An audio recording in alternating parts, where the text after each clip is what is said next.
Buenas tardes a todas y a todos. Nuevamente nos encontramos en este espacio en el cual llevamos hablando desde bastantes semestres alrededor de la intersección entre el diseño, el arte y la ciencia, una alianza que se hace con universidades de Argentina, con la Universidad San Martín de Argentina, la Universidad Autónoma de México y toda la red Media Lab de Brasil también, al igual que la Universidad Católica de Chile y el Museo de Arte Contemporáneo de Chile.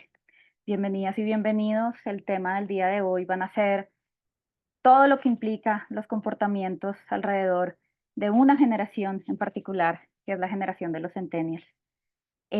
Para eso me voy a permitir presentar a tres estudiantes del doctorado en diseño, arte y ciencia que se encargarán de presentar a nuestros invitados, a los profesores Carlos Arango y Mónica Peñalosa, y también prepararon una conversación que van a tener después de la presentación.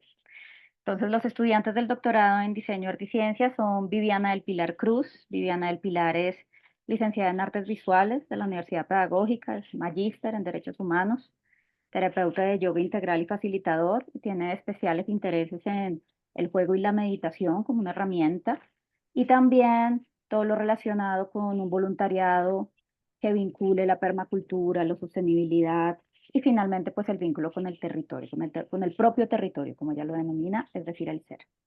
Por su lado, Julio César Bornachera es profesional en diseño industrial de la Universidad Nacional de Colombia, magíster en educación con énfasis en pedagogía en diseño, también de la Universidad Nacional de Colombia. Sus intereses están alrededor de la educación relacionada con diseño, el pensamiento creativo, tanto en la enseñanza como en el aprendizaje.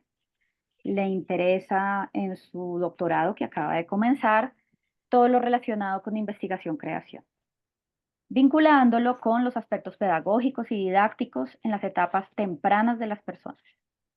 Y nuestro último estudiante es Camilo Ríos Cardona. Camilo Ríos es publicista, magíster en creatividad, profesor investigador del programa de publicidad y creador de la especialización en branding y comunicación estratégica de la Universidad Católica de Manizales. Es investigador reconocido por Mi Ciencias Junior y miembro del grupo de investigación Altamira de la Universidad Católica de Manizales. Es autor del libro Publicidad, abordajes epistemológicos, creatividad, consumo y marca, y coautor del libro Resultado de investigación, territorios de marca para el desarrollo sostenible, arquetipos en la investigación. Bien, entonces, pues bueno, bienvenidos y adelante. Bien, buenas tardes a todos y todas. Mi nombre es Julio César Bornachera. Voy a hacer la presentación de los invitados. En primer lugar, tenemos a la profesora Mónica Peñalosa. Ella es profesional en Relaciones Internacionales y magíster en Mercado Agroindustrial, egresada de la Universidad José Tadeo Lozano. Es docente asociada del área académica de Administración, Contaduría y Mercadeo de la Universidad Jorge Tadeo Lozano, con 16 años de experiencia y docente en docencia e investigación de la Universidad La Salle y la Universidad de Pamplona, asimismo como la Universidad Jorge Tadeo Lozano. Es par evaluadora del Consejo Nacional de Acreditación y par académica del Registro Calificado RC, responsable de verificar las condiciones de calidad de los programas académicos ofrecidos por las instituciones de educación superior del país. Es integrante del Grupo de Estudios en Administración, Gestión y Organizaciones, ADGEO, de la Universidad Jorge Tadeo Lozano. Fundadora y miembro Colombia en la Red Internacional de Investigadores en Marketing RIM. Fundadora y coordinadora de la Red Internacional de Investigadores en Gestión y Desarrollo de las Organizaciones RIGESDO. Sus áreas de investigación son consumo responsable, responsabilidad social empresarial, comportamiento del consumidor, pymes, MIPYMES, mercado agroindustrial, merchandising, ventas y comunicaciones. El profesor Carlos Arango es publicista de la Universidad Jorge Tadeo Lozano, con especialización en animación digital en la Universidad Nacional de Colombia y maestría en publicidad de la Universidad Jorge Tadeo Lozano. Actualmente coordina el Observatorio de Comportamientos Culturales e investiga sobre temas que conectan la antropología con los medios audiovisuales. Su experiencia trabajando en el sector de las agencias de publicidad le ha permitido tener vínculos para realizar investigaciones conjuntas. Fruto de este trabajo, publicó el libro sobre branding, Yo reinaré, el divino niño en la comunicación publicitaria. El libro sobre marketing generacional 12-18 Centennials, una generación sin etiquetas, y Postdata Colombia, que presentó el perfil del consumo digital colombiano basado en Big Data y en técnicas de observación cualitativa. Bien, esa es la presentación. La presentación va a fundamentar en una conversación que se va a alternar los dos profesionales. Entonces empieza la profesora Mónica y después el profesor Carlos y nuevamente regresa y vamos a hacer una conversación de ida y vuelta entre los dos profesionales. Y bienvenidos a todos. Gracias. Pues, Bueno, muy buenas tardes para todos. Para el profesor Carlos Arango y para mí es un placer poder estar hoy con ustedes compartiendo nuestras experiencias en investigación y sobre todo abordando este tema que hoy en día es preponderante y tenemos que estar actualizando y estudiando todo el comportamiento de los centennials, de los millennials, de todas las generaciones que tenemos en nuestro alrededor. Es muy interesante ver todos los perfiles que tenemos acá porque hay diversidad y creo que a partir de esa diversidad se construye conocimiento, se construye formación de jóvenes y pues también queremos mostrarles a ustedes cómo nosotros desde la Tadeo, desde dos facultades totalmente diferentes, estamos haciendo sinergia, logramos hacer ese clic a nivel de investigación sin conocernos y hoy pues hacemos un gran team para abordar temas y escribir y publicar y demás. Entonces, les voy a dar como un contexto general de quiénes somos dentro de un grupo de investigación. El profesor Carlos pertenece a la Facultad de Ciencias Sociales, yo pertenezco a la Facultad de Ciencias Económicas y Administrativas de la Universidad de Bogotá, Jorge Tadeo Lozano. Y básicamente, pues dentro de mi experticia está todo el tema del marketing. Pertenezco al área académica de Administración, Mercadeo y Contaduría y enseño marketing en pregrado.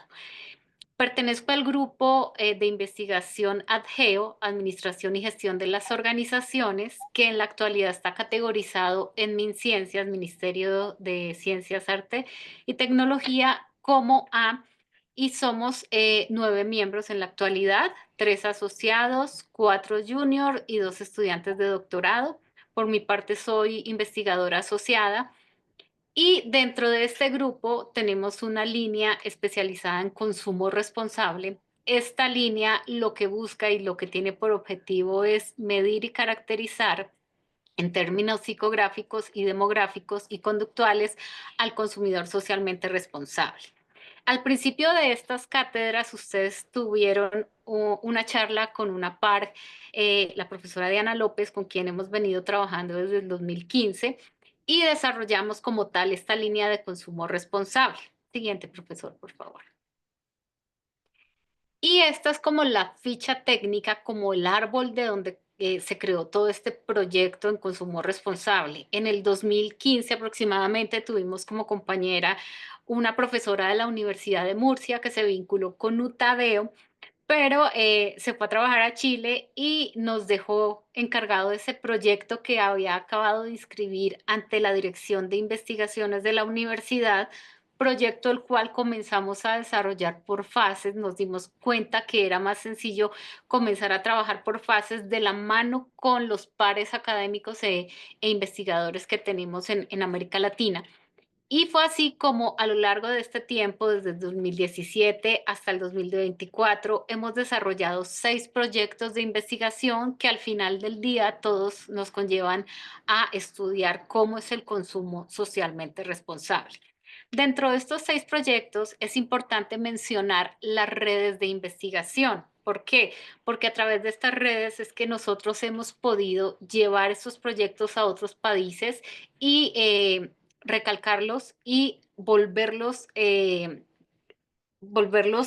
con pares amigos como comparativos. Entonces, de esta forma es que operamos porque no es tan sencillo ir a los diferentes países a levantar información. Entonces, a través de la red internacional de profesores e investigadores en marketing RIM, que es liderada por la doctora Laura Fischer de la Vega de la UNAM, comenzamos a hacer este levantamiento de la información y a través de la RIGESDO, que es la Red Internacional de Gestión y Desarrollo de las Organizaciones, liderada por el doctor Emilio Larios Gómez de la BUAP en México, pues también comenzamos como a hacer esas sinergias.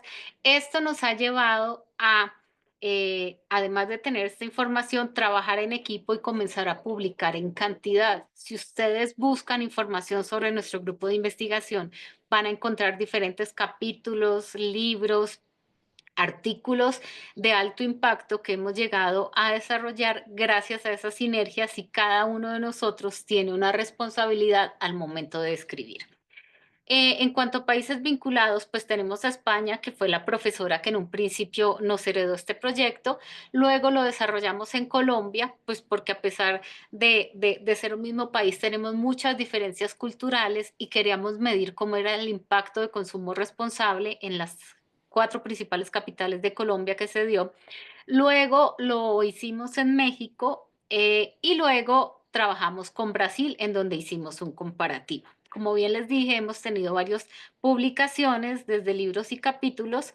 Hemos vinculado al semillero de investigación en consumo responsable CONRES, en donde estos jóvenes investigadores que vienen trabajando con la profesora Diana desde investigación cualitativa e investigación cuantitativa, pues nos han acompañado en estos proyectos y han logrado obtener premios en diferentes encuentros, congresos de jóvenes investigadores o semilleros de investigación.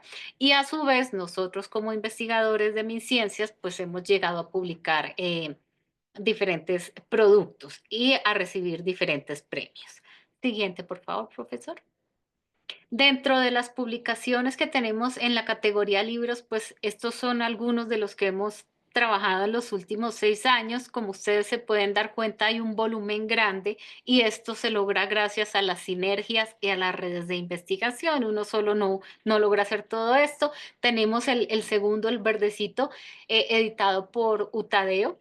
Hemos trabajado con Pearson México, con la UNAM en México, con la BUAP en México también, trabajamos con alguno en Brasil, con la Universidad Autónoma de San Luis de Potosí en México, en Colombia con la EAN. Entonces, sí nos funcionan las redes para dar a conocer todos estos resultados de investigación. La siguiente, por favor. Y a nivel de artículos, tenemos estas publicaciones en revistas, en donde quiero resaltar especialmente 3 publicaciones en revistas Q1, que son las revistas tipo top. Obviamente estas publicaciones se nos demoraron un poco, tuvieron pues varias revisiones y correcciones, pero es un tema que es transversal a todas las universidades, a todas las revistas y que está en furor, y es ahí a donde nosotros desde el punto de vista de investigación tenemos que apuntar y tenemos que aterrizar con comparativos. De igual forma tenemos revistas WOS y tenemos Publindex, que es la máxima categorización en Colombia según MinCiencias. Entonces, pues aquí también reposan nuestros resultados de investigación. Ahora, profe Carlos. Bueno, muy bien, para darle continuidad a lo que Mónica les plantea y les expone, hago parte del grupo de comunicación, cultura y mediación. Es un grupo que está categorizado en A por MinCiencias desde 2021 y tiene 10 integrantes dentro de los cuales hay 2 profesores en categoría junior y un estudiante de doctorado. Lo que hemos venido trabajando es un grupo en donde tenemos una única línea de investigación, pero integra de una manera interdisciplinar comunicadores, cineastas, músicos, publicistas, yo soy publicista, e incluso ingenieros que hacen parte de la escuela tanto de comunicación como también de la escuela de cine.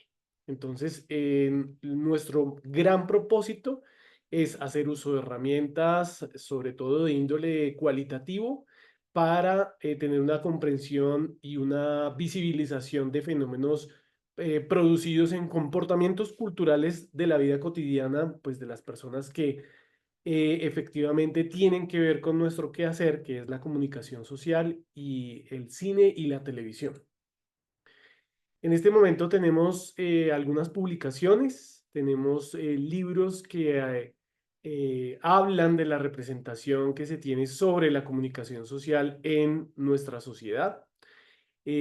Alistamos la salida de un libro que pronto ya tendremos y es Marketing Generacional, un estudio que se hace también incluyendo la generación de los centennials, de cómo las 4 generaciones activas se relacionan con las marcas y estamos haciendo un trabajo de investigación en campo sobre moda popular y valor de marca en San Victorino. El San Victorino es un sector en la ciudad de Bogotá muy fuerte a nivel comercial, pero sobre todo es punto clave de todo el tema de la moda, sobre todo en Bogotá y la sabana de Bogotá y alrededores. Además de eso, pues también se tienen publicaciones de artículos indexados por Scopus en distintas revistas que tienen que ver con estas investigaciones que hemos venido sacando adelante. Bueno, muy bien, entonces vamos a dar inicio a lo que hoy nos reúne y es este análisis de todas las variables que inciden en el aprendizaje de esta generación llamada los centennials y pues sobre todo un estudio local, porque por supuesto en internet ustedes hacen búsquedas sobre centennials y hay un montón de información, pero el valor que tiene esta investigación es que es una investigación local.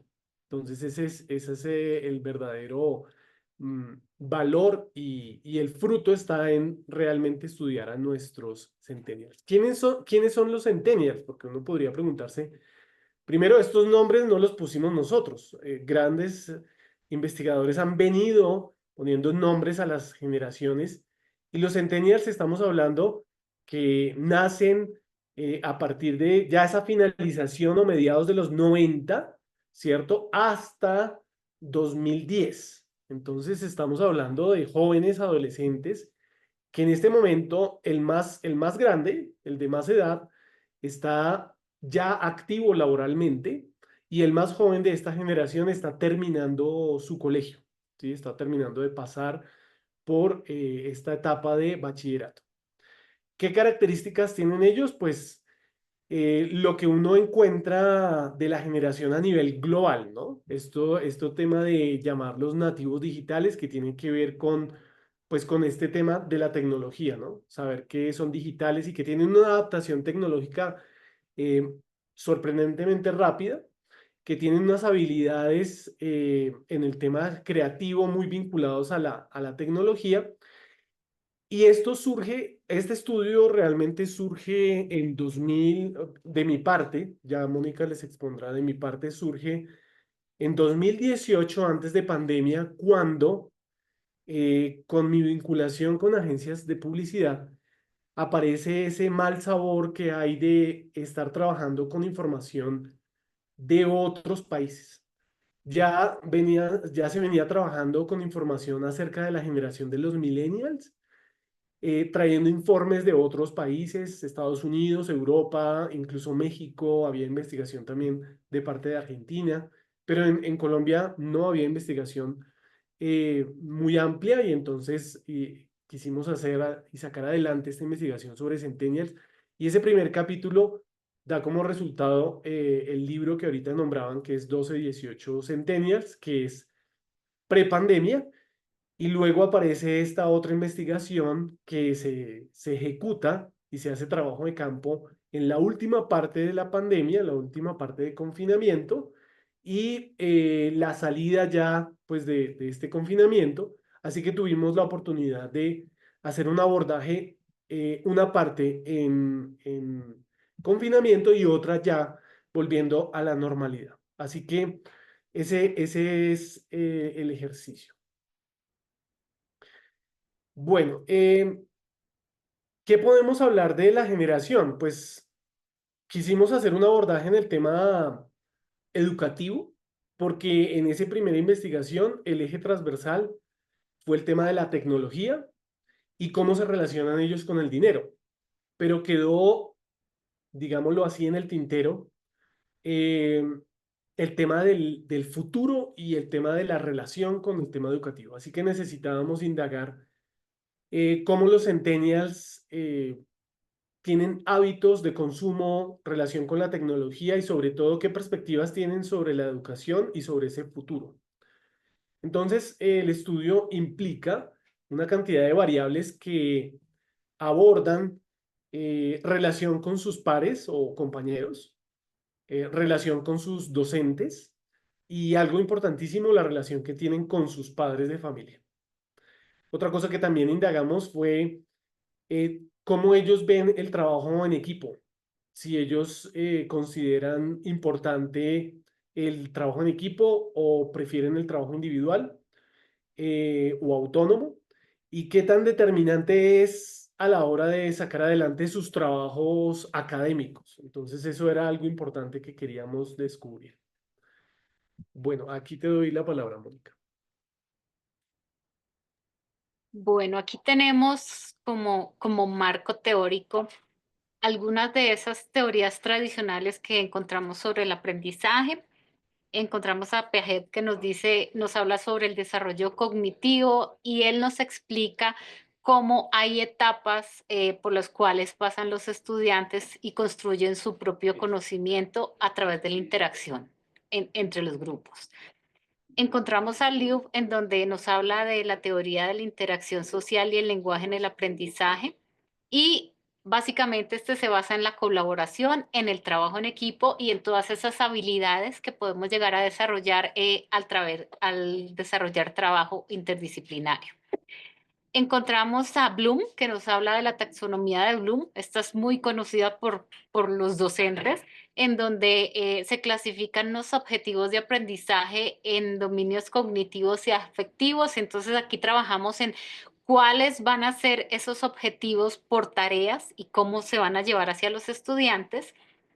Y finalmente encontramos una última teoría que nos habla sobre las condiciones para el aprendizaje efectivo, en donde ya nos basamos en atención a la retención y a la transferencia. Si bien es cierto, cada una de estas teorías pues tiene su aporte en el ámbito educativo, si nosotros las contrastamos con el estudio que hicimos a nivel local, nos damos cuenta que nuestros estudiantes son diversos, ¿no? Y cada uno de estos grupos poblacionales pues tienen diferentes creencias, diferente cultura, diferentes modelos como tal en la educación y se permean unas con otras. Entonces ya vamos a verlo más adelante. Muy bien, el estudio tiene una ficha técnica que tomamos la decisión de abordar las 7 principales ciudades en Colombia por cantidad demográfica, ¿sí? Como se pueden dar cuenta, están estas 5 primeras ciudades, pero no tenemos a la última como una capital, aunque tiene una población que es bastante alta por el tema de migración, sobre todo. Entonces, Soacha entró dentro de estas 7 principales ciudades. Esa es la ficha técnica. Se utilizaron unas metodologías de trabajo cualitativas, además de una gran encuesta que ya les vamos a compartir para que ustedes miren cifras, pero usamos técnicas en lo cualitativo, en donde incluimos estas que están al lado derecho: el flow analysis, el shadowing, el personal inventory, el collage y el draw experience. ¿De qué tratan estas herramientas? Son herramientas cualitativas no tradicionales que hacen un abordaje a estos chicos con el objetivo de que ellos nos entreguen información. Al tratarse de una población bien particular de jóvenes, queríamos captar la mayor cantidad de su atención y que nos pudieran brindar con todos los consentimientos informados. Por supuesto, el consultorio jurídico de la Universidad Jorge Tadeo Lozano nos ayudó para este trámite de un documento amplio que nos permitiera hacer este abordaje,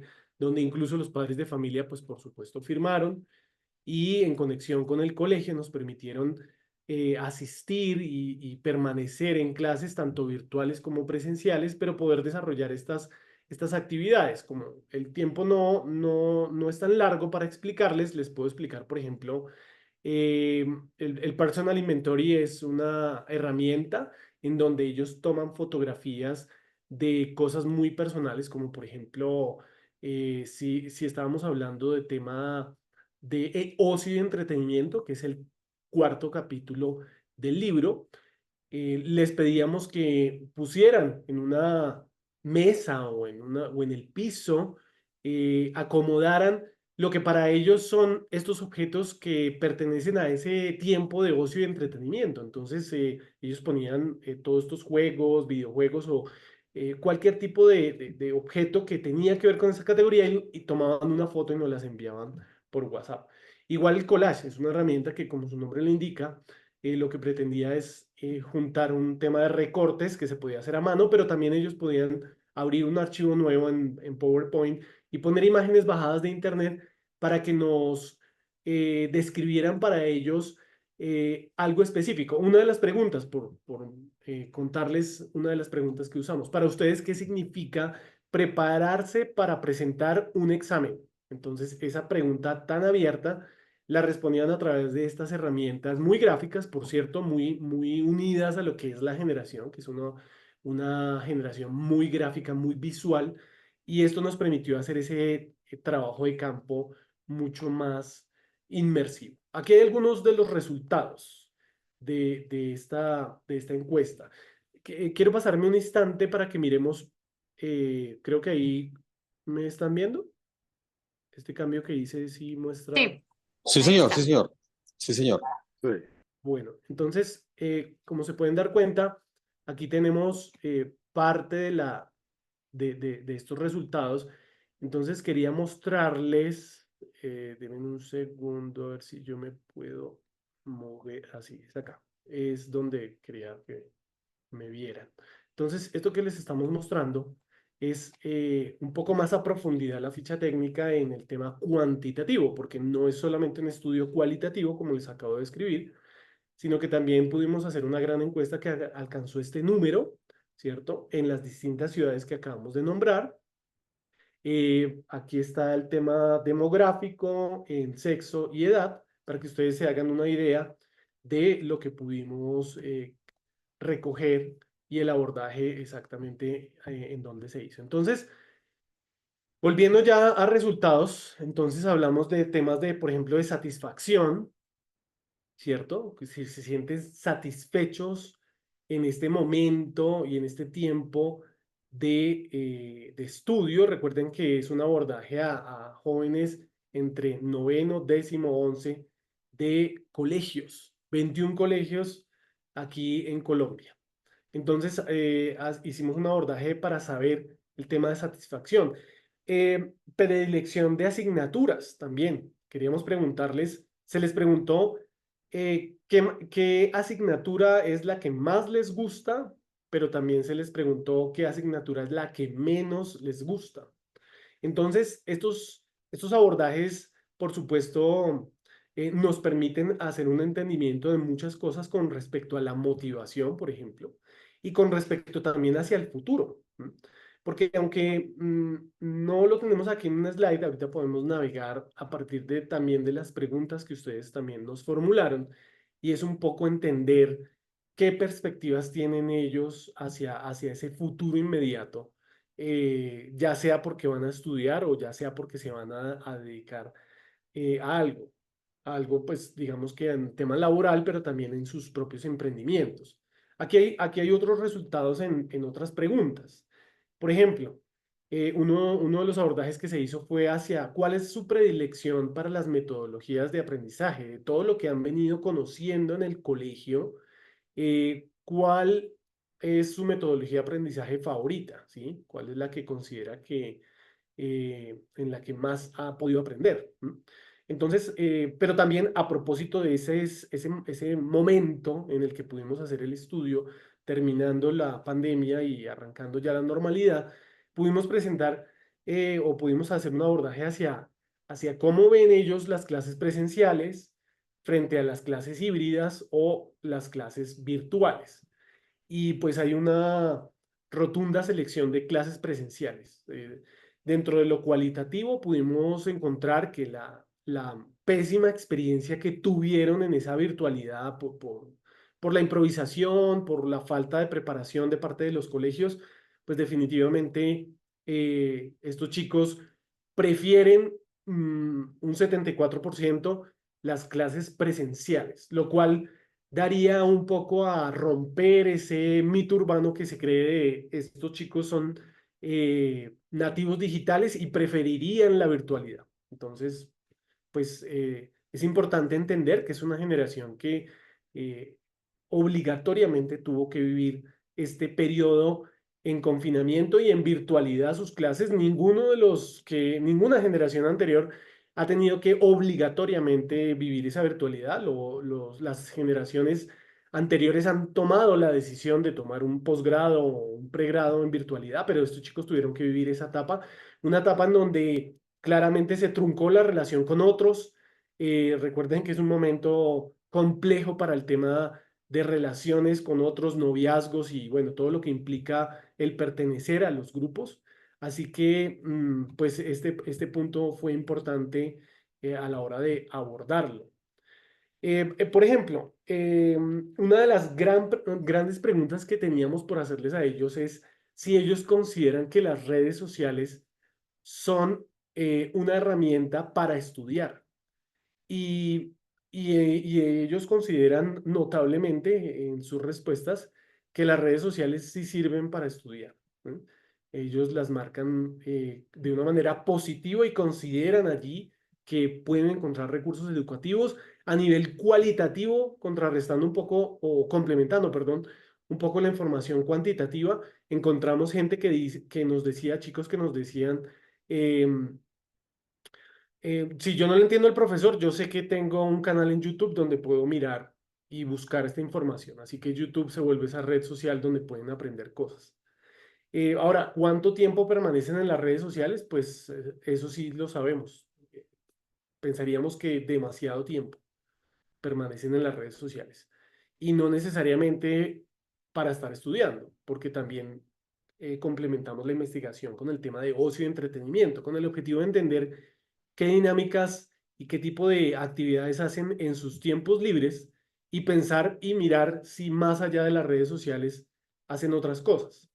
Y pues de eso va, digamos que parte de esa investigación, el trabajo autónomo, por supuesto, es algo que los resultados nos mostraron que prefieren ante todo. Mónica, me gustaría que continuaras para no tener tanto protagonismo, sino irnos turnando. Claro, miren, aquí es importante analizar y te agradezco que te vayas a la primera de resultados. Ujú.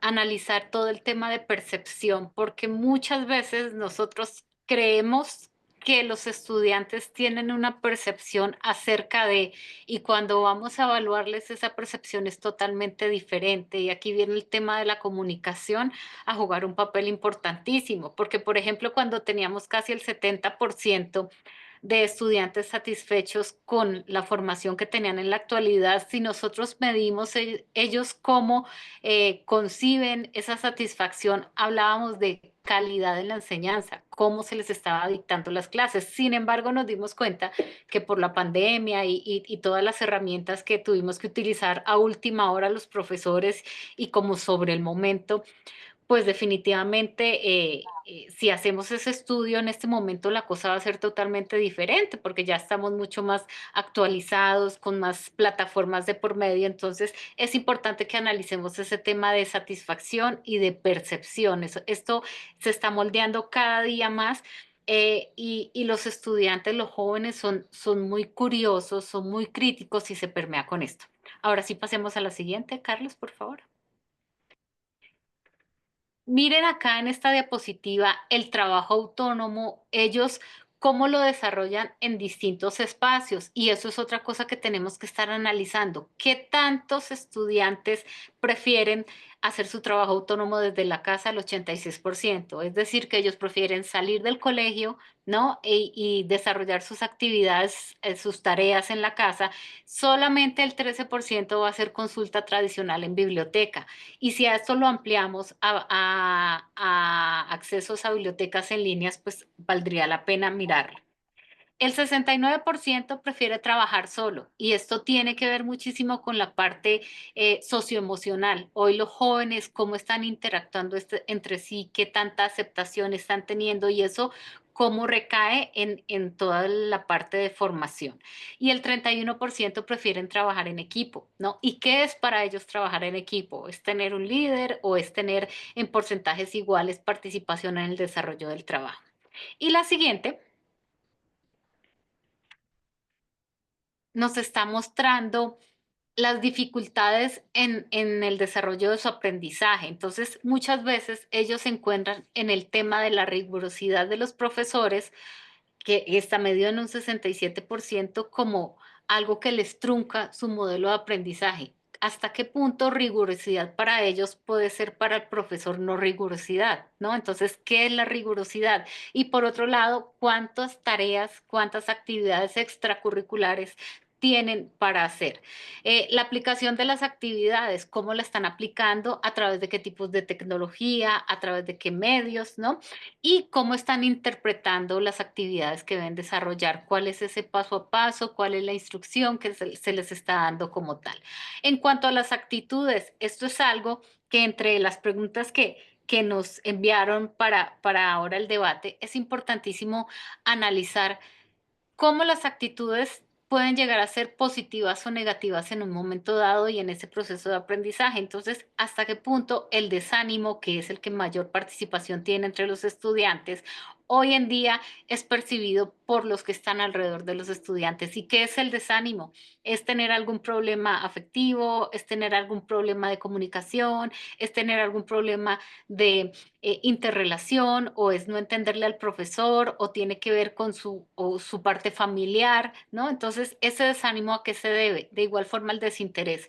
¿Cómo hoy en día se está transmitiendo ese conocimiento, ¿no? Y cómo desarrollar técnicas que sean eficientes para esa transmisión de conocimiento. El pesimismo. Esto lo vemos en muchos jóvenes hoy en día, el pesimista, el que todo es malo, el que así no es. Entonces, ¿cómo transformarle ese chip, ¿no? ¿Cómo hacerle cambiar esa forma de ser? Y por otro lado, el abandono, que tiene un bajísimo porcentaje. Sin embargo, hoy en día estos jóvenes son tan sensibles, ¿no? Que tenemos que aprender a llegarles eh, eh, para poder trabajar todos estos temas. Y por otro lado, vienen los recursos de apoyo.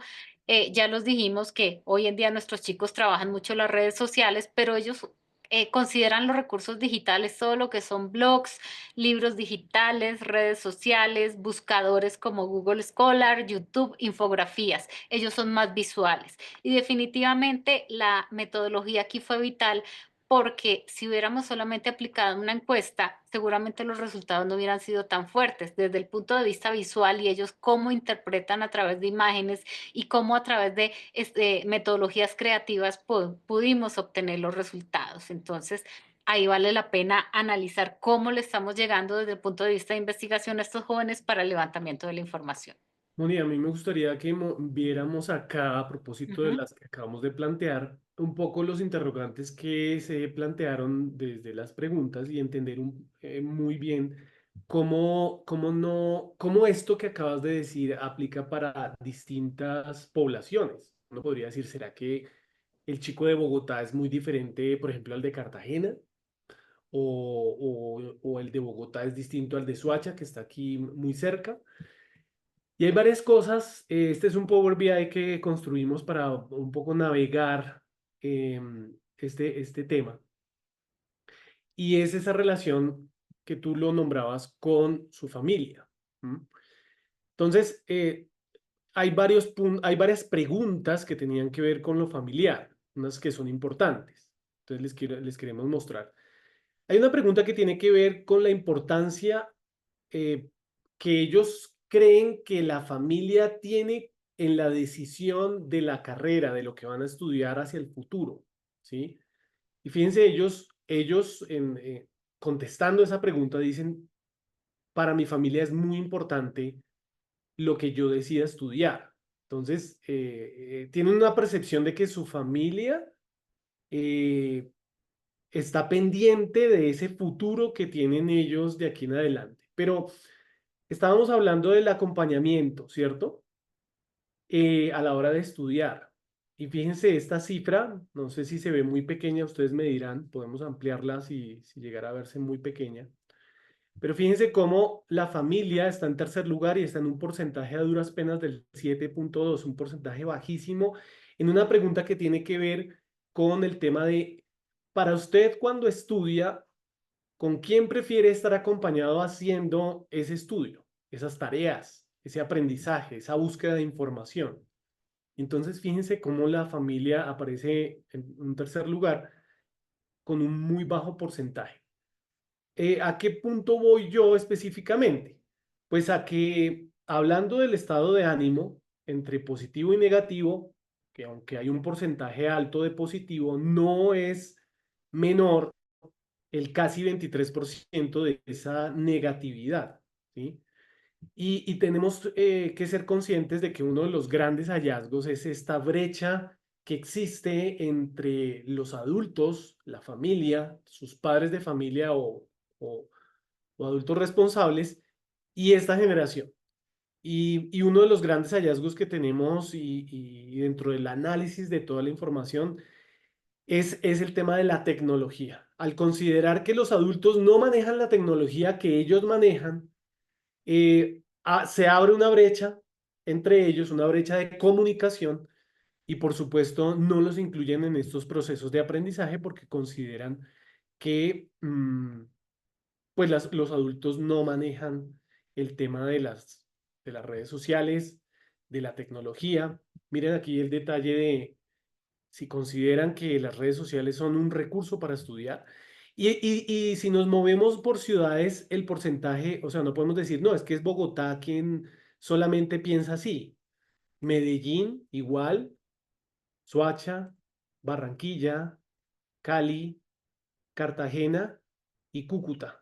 Entonces, podemos estar hablando de que efectivamente en todas las preguntas que acabamos de pasar, vemos que se mantiene ese porcentaje en donde en todas las ciudades aparecen estos indicadores que, pues, que son importantes tenerlos en cuenta y que son importantes para entender cómo es la generación. Entonces, conclusiones, Mónica. Bueno, entonces ya como aterrizando estos resultados que no son el todo de la investigación, o sea, el estudio es tan grande que nos está tocando por pedacitos. Lo primero es que estos jóvenes tienen una percepción alta de la calidad educativa y lo atan con la satisfacción que tienen con el método de enseñanza. Entonces volvemos al tema de la percepción. Para ellos, que es bueno que el profesor sea teórico, que el profesor sea teórico práctico, que el profesor utilice tecnologías de información, que vincule el uso del celular en sus clases, que es para ellos realmente que le genera una alta calidad educativa. De otro lado, cuando nosotros hablamos de cuáles son esas asignaturas que ellos prefieren, tenemos los idiomas, todo lo que es deporte, cultura como tal, el arte y la música. Y las ciencias sociales como materias predilectas, mientras que las materias de línea, pues las tienen en menor proporción, todo lo que es matemáticas y demás. Estas materias que ellos tienen como relevantes van muy ligadas con las habilidades que están desarrollando actualmente, con todo ese tema creativo, con cómo lo vinculan con la tecnología, con cómo lo vinculan también con sus relaciones sociales. Desde el punto de vista de metodologías de aprendizaje, que desarrollan los profesores, ellos prefieren clases prácticas. Lo teórico ya no es funcional para ellos aprenden haciendo, ¿no? Entonces, es así como empezar a desarrollar prácticas fuera de las aulas de clase genera un valor agregado. La gran mayoría de estos jóvenes prefieren clases presenciales, pues porque tienen relacionamiento, porque hay actividad, porque hay interrelación. Y aquí tenemos que tener en cuenta pues la fecha en que fue realizado el estudio, que fue en pandemia, en donde todos estábamos comenzando a utilizar estas tecnologías. Y de otro lado, ellos consideran que tienen mayor atención por parte del docente. Miren lo que Carlos decía hace un momento, de cómo relacionan a su familia para el estudio fuera de las aulas, el estudio en casa, y no lo relacionan. Y miren que aquí para ellos sí es muy importante tener la atención por parte del docente. Y de otro lado, pues todo el tema de la digitalización hoy en día usan todos estos recursos digitales, donde están los blogs, los libros digitales, las redes sociales, los buscadores, YouTube y las infografías. Hoy en día es muy raro no encontrar un estudiante que siempre tenga a la mano, por ejemplo, el Canva, que es lo más básico, y ellos ahí van montando todas sus presentaciones y las hacen interactivas y son muy visuales, muy creativos, más allá de teóricos. Entonces, el reto pues también está en cómo desde este lado de las instituciones de educación desarrollamos técnicas, desarrollamos metodologías para procesos de enseñanza que vayan muy de la mano con lo que los estudiantes están manejando. La siguiente, Carlos. Se hace necesario estar en constante revisión de las metodologías de aprendizaje, lo que veníamos hablando, y aquí hoy en día en el ámbito universitario vemos todos estos llamados objetivos de aprendizaje. Cómo enseñar al estudiante a través de qué medios, a través de qué herramientas y cómo transmitir ese conocimiento para que realmente ellos aprendan, pero aprendan haciendo, por esa parte creativa. Y de otro lado, tener no solamente en cuenta todas estas teorías que teníamos al principio, todo el marco teórico, sino analizar el comportamiento. Miren que después de pandemia el comportamiento cambió y nosotros cambiamos también como consumidores. Entonces, ¿cómo estar midiendo cuál es el comportamiento de las nuevas generaciones? ¿Cómo ellos hoy en día están trabajando con el tema de consumo responsable, con el tema de reciclaje? ¿Qué percepción tienen de lo que es el consumo? ¿No? ¿Qué es comprar menos plástico, es utilizar menos papel, es ser más tecnológico, es poder medir eso de acuerdo pues a la cultura donde se estén desarrollando todas estas actividades. Aquí tenemos alguna bibliografía y pues el reto es grande y aquí yo quiero contarles también un poquito cómo Carlos y yo llegamos a trabajar. Realmente comenzamos hasta este año. Como bien les dijimos al principio, somos de dos facultades totalmente diferentes y un día nos encontramos, él fue el que me encontró a mí, me buscó y me dijo, yo estoy haciendo este estudio, ¿por qué no hacemos sinergia? Unamos sinergias y comenzamos pues como a aterrizar los resultados. La data que tiene es grandísima. En este momento sacamos un artículo hace aproximadamente 2 meses, pero ahorita estamos trabajando en todo lo que tiene que ver con el estado de ánimo frente a ese proceso de aprendizaje. Cómo se siente un estudiante y eso cómo permea en los resultados que tiene a nivel educativo. Por supuesto, yo veo que aquí vamos a tener por lo menos 2 años para aterrizar toda esta información que tenemos a producción intelectual. Y resalto aquí la importancia del trabajo interdisciplinario, del trabajo en equipo, del apoyo en redes para poder generar conocimiento. Entonces, básicamente este ha sido como un brochacito de lo que nosotros estamos haciendo en la actualidad desde UTADEO.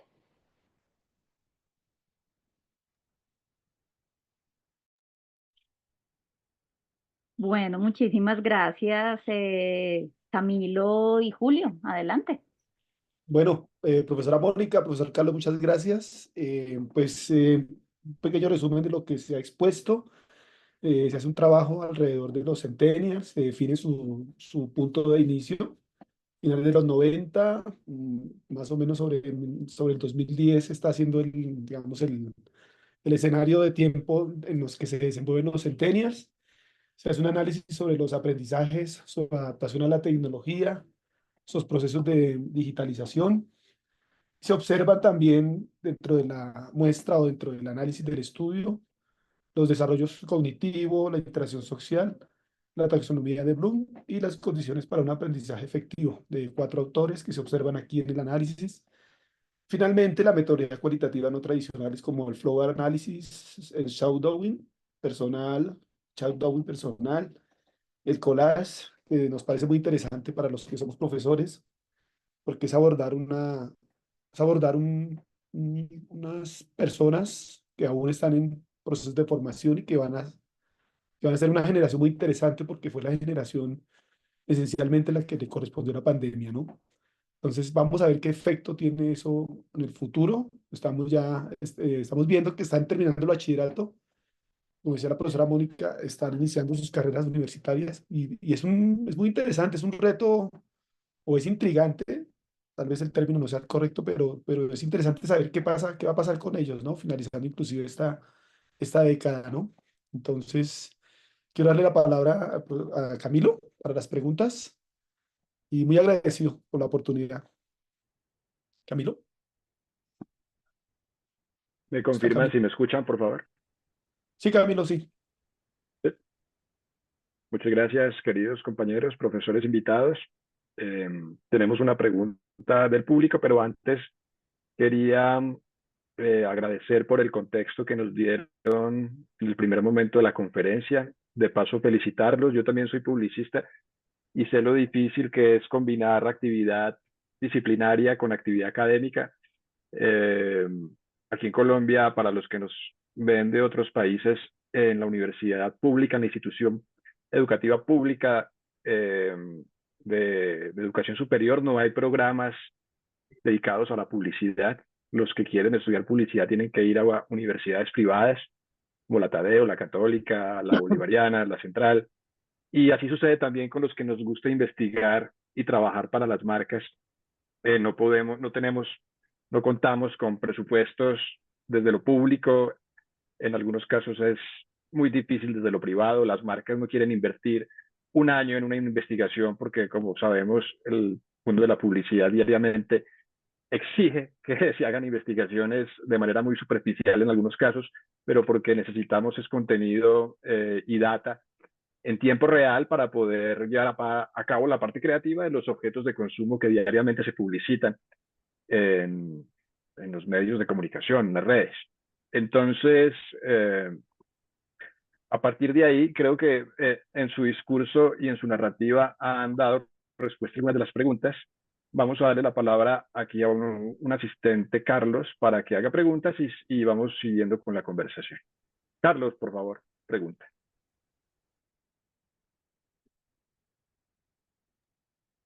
Carlos, se fue Carlos. Carlos, ¿estás ahí? Ok, Creo que aquí llegó. continuemos. Carlos, Sí, no te aquí estoy. Sí, escuchamos. aquí llegó otra vez Carlos. ¿Ahí me oyen? Sí, cuéntanos. Sí, ¿Ahí me señor, oyen? bien puedes. Gracias, Sí. gracias. Pues al maestro Carlos Arango, muchas gracias, a la profesora Mónica, muchas gracias por la charla.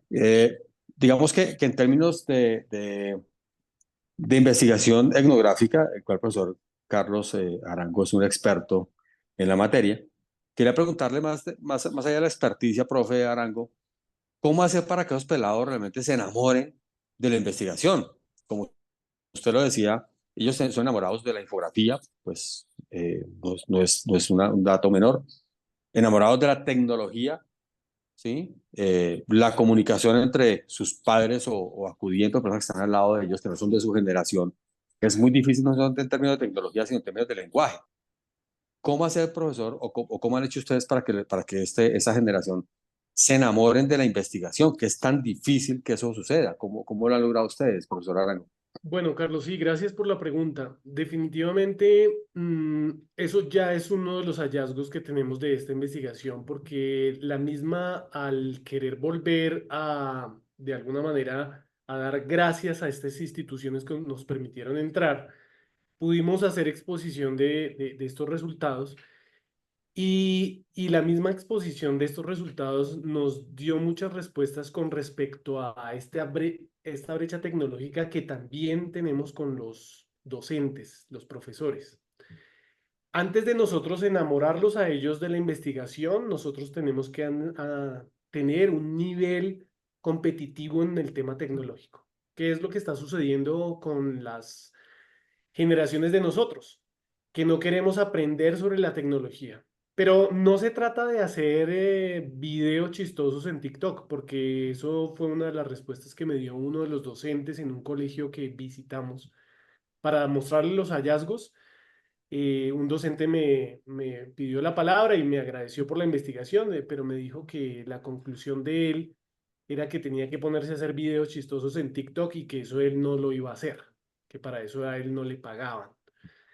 Entonces, yo le respondía al docente que me estaba malentendiendo, que lo que él tenía que hacer era ser consciente de que hay un tema tecnológico que avanza día a día y que nosotros como docentes tenemos la responsabilidad de conocer en qué va la tecnología. no para lo que acabo de nombrar, sino para tener un discurso y una comunicación con ellos en donde ellos se den cuenta que nosotros sabemos qué es el Twitch, ¿sí?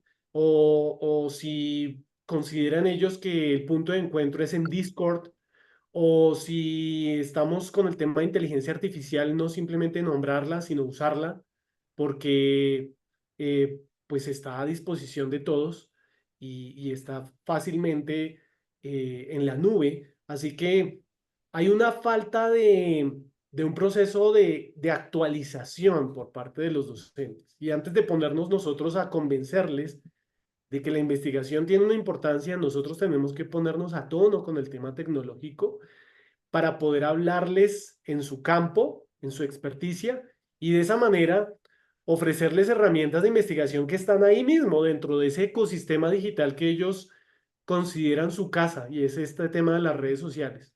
Entonces nosotros podemos hacer investigación vinculada a su día a día.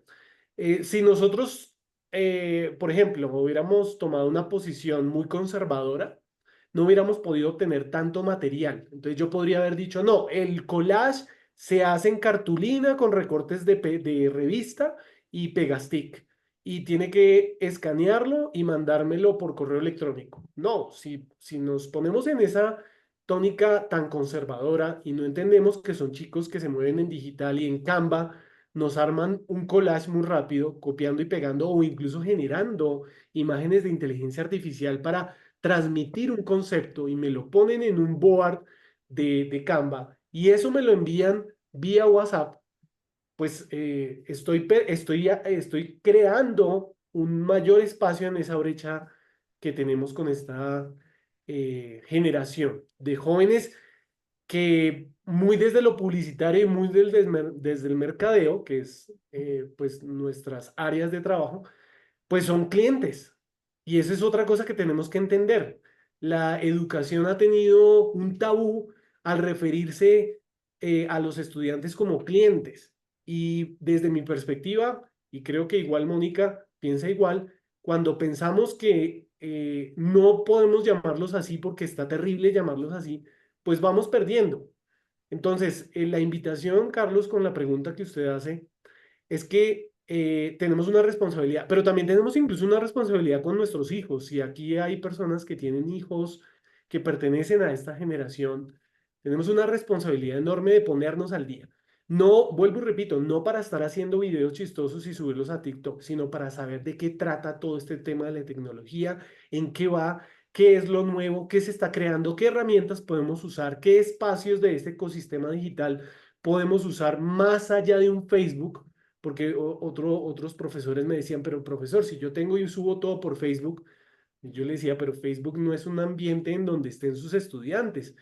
Políticamente correctos van a subir una foto al Facebook para decir que sus padres los siguen en redes sociales, pero el espacio natural de ellos no es Facebook, son otras redes sociales. Y ahí es donde está el problema, creer que porque estamos en Facebook ya estamos en lo que ellos hacen. Entonces, esa sería la respuesta. No sé, Moni, si quisieras aportar a la pregunta, que me parece importante. Sí, y yo creo que aquí el éxito está en el involucramiento. Cuando nosotros como docentes que somos, desde nuestros semilleros de investigación, los lanzamos al campo real, los llevamos a encuentros de semilleros, los llevamos a congresos con una línea para jóvenes investigadores y los enfrentamos y les damos ese empoderamiento, ahí es cuando ellos llegan a valorar lo que es la investigación. En teoría muchas veces dicen, ay, no, investigación quali, investigación quanti, el instrumento y como que se paniquean, pero ya cuando ellos hacen toda la práctica y cuando ven los resultados y cuando se ven allá parados exponiendo, en ese momento es que ellos valoran lo que es investigación y lo hemos vivido específicamente en el programa de mercadeo de Utadeo. Tenemos unos semilleros muy exitosos, tenemos semilleros que trabajan publicidad y mercadeo a través de los EFI College en publicidad y mercadeo con cliente real. Entonces, hay que empujarlos porque muchas veces los profesores inclusive son muy temerosos a investigar y a mostrar lo que están haciendo, y es aquí donde hoy fácilmente podemos crear entre nosotros nuevas redes y podemos comenzar a levantar más información. Ahora, con respecto a las redes, no tenemos que quedarnos con lo básico porque Facebook es una red social donde se pone lo que uno quiere que la gente vea, no es lo real. Entonces, está comprobado, por ejemplo, que TikTok es una herramienta buenísima para transmitir conocimiento, ¿no? Entonces, ¿cómo gestionarla de manera adecuada para transmitir ese conocimiento? Es eso. Gracias. Muchas gracias, profesores. Sí, Camilo, dale, Camilo. bien pueda, profe, bien pueda, profe Julio, bien pueda.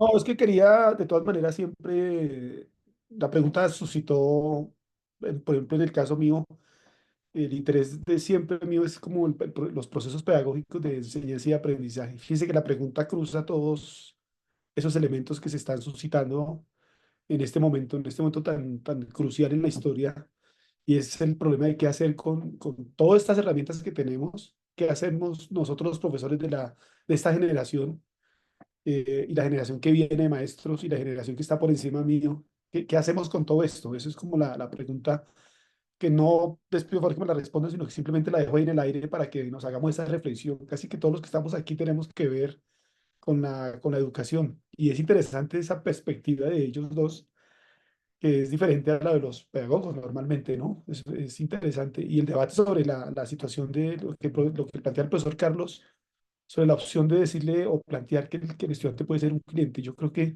es una pregunta o es una situación muy al lugar, porque de alguna u otra manera los profesores estamos satisfaciendo una necesidad de alguna manera, o estamos llenando vacíos, o estamos siendo casi que a veces en algunas zonas de Colombia, casi que es la única persona casi coherente que ven los estudiantes puede ser en Buenaventura o en Soacha o en Soledad.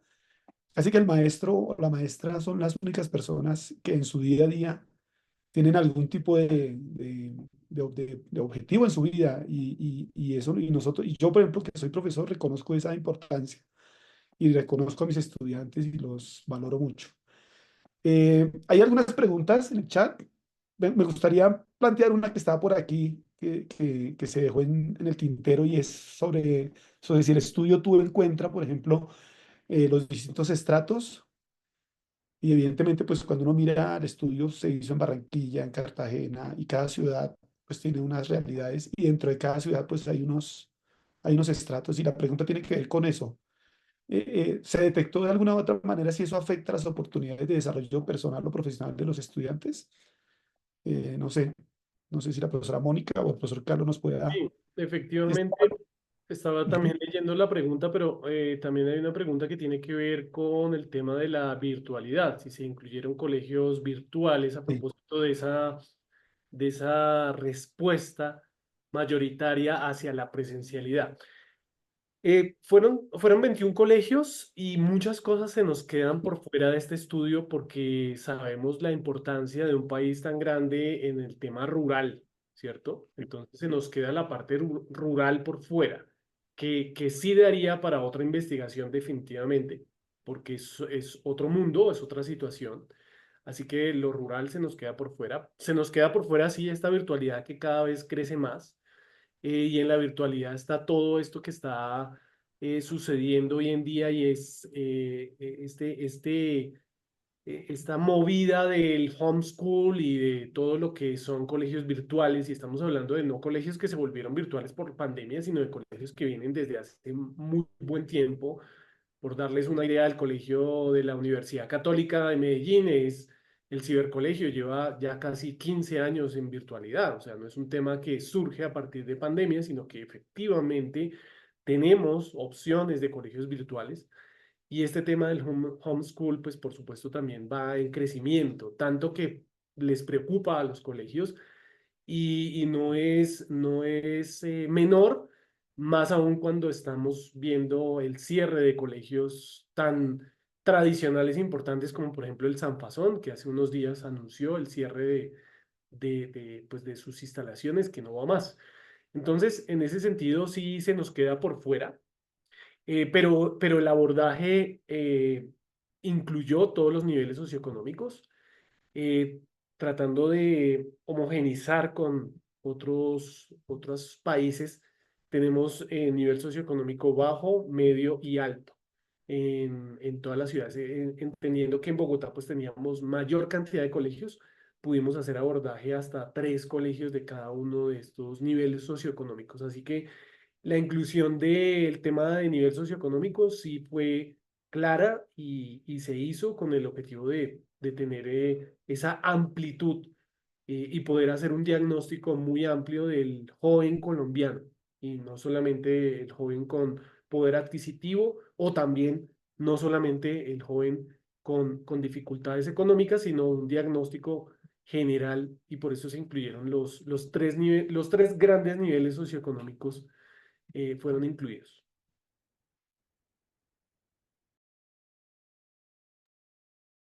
Creo que es pertinente pues que den lectura a las otras preguntas o si quieren Sí, yo sí. le doy lectura. Yo estoy Eh, viendo aquí una pregunta de Yuli Paola Díaz. Dice, me gustaría saber respecto a las áreas como matemáticas y física, ¿por qué presentan menor interés en ellos? Es decir, ¿lo relacionan con el tema de la tecnología o hay otras variables involucradas? Bueno, aquí volvemos al tema de la percepción. Hoy en día todos sabemos que la matemática es exacta, ¿cierto? Pero ¿cómo se está enseñando en los colegios? ¿No? Y muchas veces estos jóvenes y para los que somos papás nos damos cuenta de que el profesor de matemáticas es el riguroso, el de la bata blanca, el que tiene que seguir todos los métodos, todos los pasos, y seguramente la matemática hoy en día puede trabajarse de la mano con tecnologías, que son esos profesores súper tradicionales que no lo están haciendo. Si nosotros hoy entramos a una plataforma tan sencilla como YouTube, vamos a ver muchos tutoriales que explican los temas con plastilina y de manera creativa. Y hoy los jóvenes son creativos, entonces empecemos a desarrollar esas oportunidades para los jóvenes, no para romper lo que es la matemática, sino para enseñarla de una manera diferente. Y seguramente que no la perciban como algo aburrido, como algo cuadriculado, sino que lo vean como una oportunidad. Matemática hay en todo en la vida, pero pues tenemos que hacerle la vida agradable a ellos para que realmente le cojan gusto.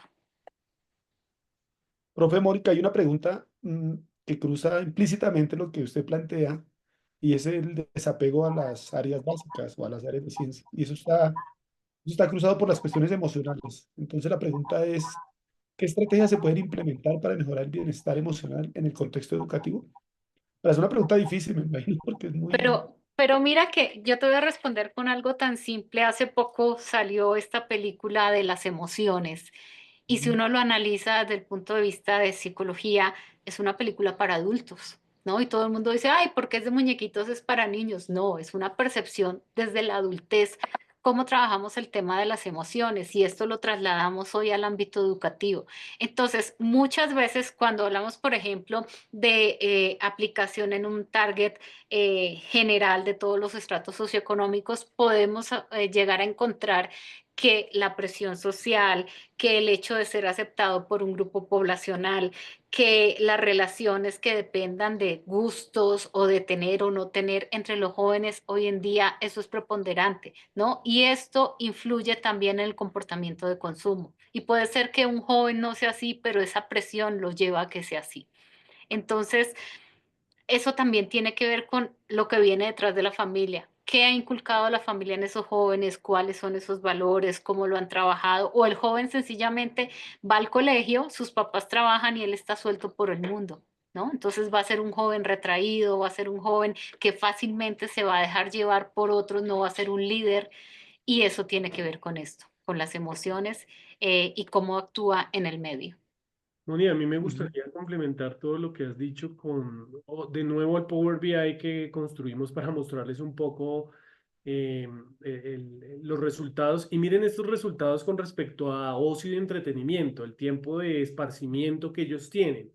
Si conectamos la pregunta pues de esa preocupación del tema de ese desapego a las matemáticas, fíjense que están dedicando su tiempo libre. Uno podría decir, ah, estos chicos lo único que hacen es redes sociales. Bueno, lo primero es entender que lo que más hacen es oír música. Redes sociales es lo segundo. Y miren la cantidad de actividades que aparecen aquí.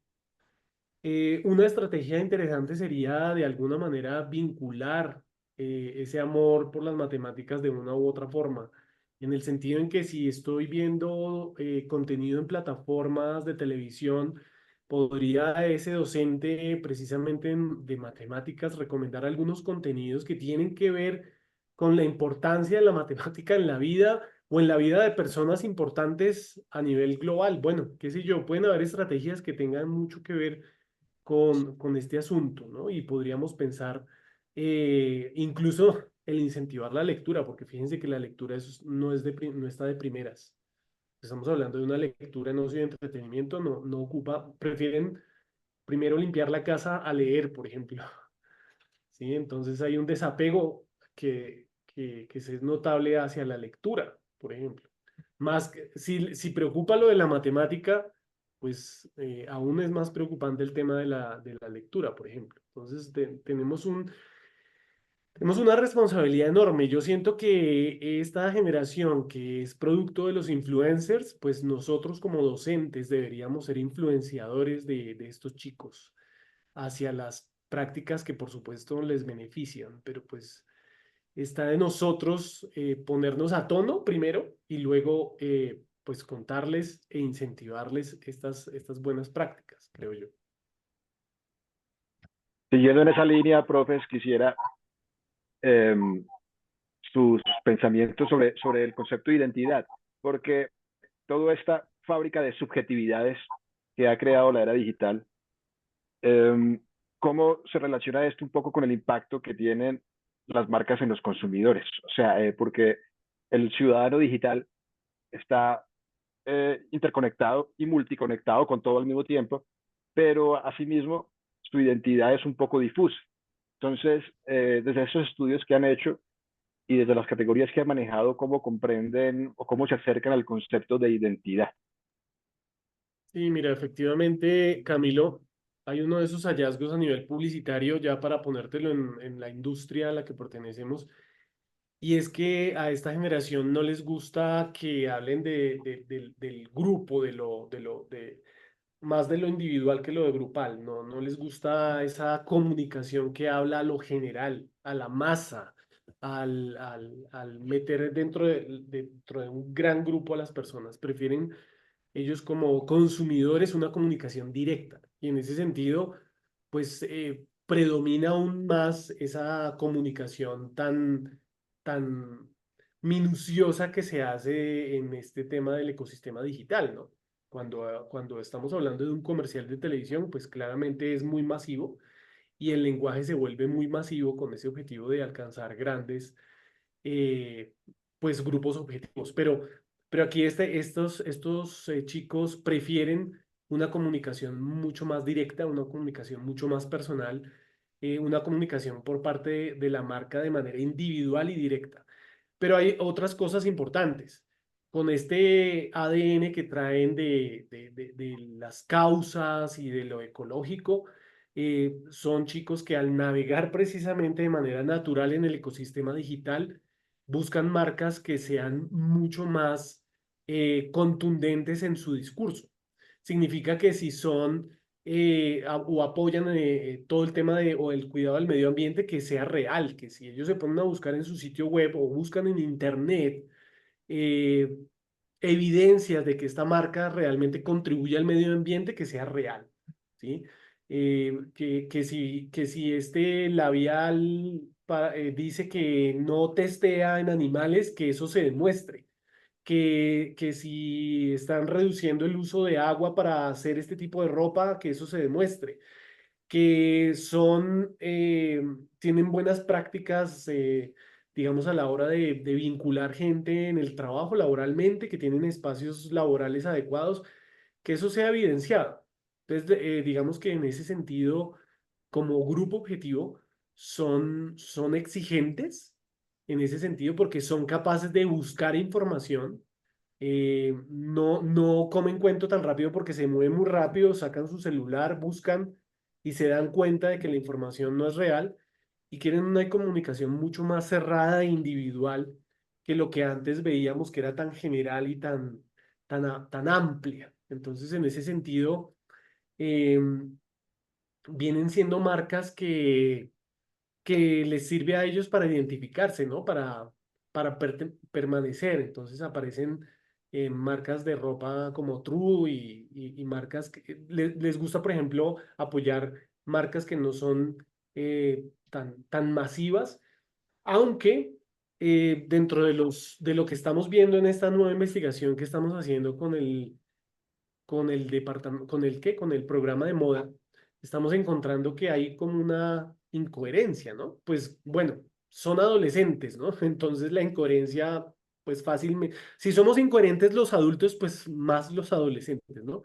Entonces, sí aparecen esas incoherencias y empiezan a hacer esas mezclas, ¿no? Les gusta tener, por ejemplo, en prendas marcas de moda independiente, pero va uno y ve los zapatos o los pantalones y ahí aparecen marcas que son masivas. Entonces, es una incoherencia ahí en el discurso, pero el discurso lo tienen, ¿no? El discurso lo plantean, eso lo hablan en las redes sociales, lo apoyan. Y hay que entender que son la primera generación que cuando nació escuchó un discurso de que el planeta se va a acabar, ¿no? Ninguna otra generación, ninguna de las anteriores generaciones ha tenido que vivir un mundo en donde pues todo se está yendo para el carajo, ¿sí? Y eso es esta generación, ¿no? Entonces a veces también eso conecta mucho con su estado de ánimo, ¿no? Porque los criticamos y les decimos algunas cosas que no son fuertes, que son de cristal, que son poco resilientes, pero las condiciones que están viviendo son totalmente distintas. Algunos de estos profesores en esa interacción que tenía yo de compartir el estudio me decían, ay, pero todos hemos sido adolescentes, ¿cuál es el problema? Sí, pero usted vivió una adolescencia en un momento distinto, ¿sí? Sí, todos fuimos adolescentes, todos pasamos por ahí, pero cuando pasamos por ahí, la situación global, porque ni siquiera es sociocultural, sino la situación global era muy diferente. Entonces, pues no sé si di respuesta, Mónica, no sé si también tengas Sí, una. yo también tengo en las investigaciones que nosotros trabajamos en los últimos 6 años en consumo, nos dimos cuenta que el tema de la comunicación es fundamental, pero que está mal percibida. Cuando hablamos del nuevo ADN de los jóvenes que van de la mano con lo socialmente responsable, con el medio ambiente, las empresas no cuentan eso, ¿no? Empresas como Casaluquer, empresas como Andrés Carne de Res, empresas como Alpina, y aquí yo los invito a hacer un ejercicio en la página de Alpina. Uno cuando entra a Alpina, lo primero que se le viene a la cabeza es, ellos trabajan con el sector lácteo de la Sabana de Bogotá, pero ellos tienen alineados los objetivos de desarrollo sostenible con su quehacer institucional. Entonces, muchas veces esa comunicación a través de las páginas, a través de las campañas publicitarias, lo que hace es, además de fijar un posicionamiento de marca en la mente del consumidor, pues creer en la marca, ¿no? Y muchas veces los jóvenes se van por marcas internacionales y no apoyan lo nacional por eso mismo. Y es el reto que hoy en día tienen todas las pymes y las MIPYMES en Colombia. Entonces, ¿cómo emprendimientos se vuelven tan exitosos, pero no son dados a conocer? Y hoy tenemos todas las redes sociales que son plataformas de fácil acceso, casi que gratuitas para mover información, pero están, ¿cómo lo digo? ¿Cuál es el mensaje que yo voy a transmitir y a quién voy a llegarle y de qué manera? Entonces, ahí el tema de comunicación es casi que obligante para todas las empresas mostrar no solamente el producto, el empaque, la promesa de mercadeo, sino mostrar detrás de eso qué hay, quiénes son los que están en la cadena de producción, cómo se maneja el tema, por ejemplo, del reciclaje, cómo hoy en día que estamos viviendo todos los racionamientos de agua, cómo manejan el tema de agua. Entonces, eso es importante abordarlo acá. Mira. Hay una pregunta de Pozo Imparare. ¿Le quieren dar lectura, por favor, Camilo o Julio? Claro que sí, profe. Dice textualmente, hay una variación en las herramientas y sistemas de alimentación en la información en esta generación, pero el trasfondo de las emergencias económicas de la ciudad y las percepciones sobre el éxito y el progreso ha perfilado el pensamiento de esta generación hacia la adquisición de logros materiales. ¿Qué cambió en el proceso y en el pensamiento de los centennials y cómo se visualizan estos nuevos intereses de consumo responsables? Más o menos lo que veníamos hablando, ¿no?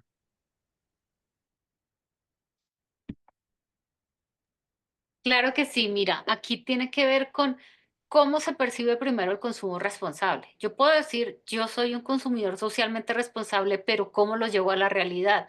Cuando yo compro, no sé, una marca X de desodorante, ¿qué tipo de desodorante es? ¿Que es en Sprite, que es en barra, que es en rolón, ¿no? O cuando, por ejemplo, yo compro, hoy que el mercado de la ropa usada es un boom, ¿no? ¿Cómo se está desarrollando ese mercado y qué percepción se tiene? O hasta qué punto yo soy consciente y yo entro y navego y entro a todas estas plataformas y me pongo a investigar sobre cómo contaminan ciertos empaques, ¿no? Cómo testear maquillaje en animales, como por ejemplo marcas como Ana María en el campo de Colombia en maquillaje de belleza tiene una línea de producto que no hace comunicación, vuelve a lo mismo, y que están reutilizando los empaques de los polvos faciales pues, para volver a poner el polvo facial ahí. Y eso nadie lo sabe.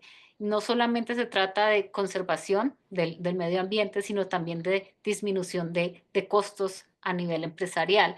Entonces, lo primero es qué es ser un consumidor responsable y cómo estamos enseñando qué es el consumo responsable. Yo puedo decir, no, yo soy consumidora responsable, pero en el mes me compro 5 pantalones. Eso no es ser consumidor responsable, ¿no? ¿Hasta qué punto yo mido hasta dónde mis acciones afectan mi entorno y afectan el de ustedes, ¿no? Entonces, es medir realmente cuál es esa percepción que hay de consumo responsable y cómo se está comunicando, porque aquí tenemos una falla gravísima, no solo en Colombia, sino a nivel mundial, cómo se está percibiendo ese concepto.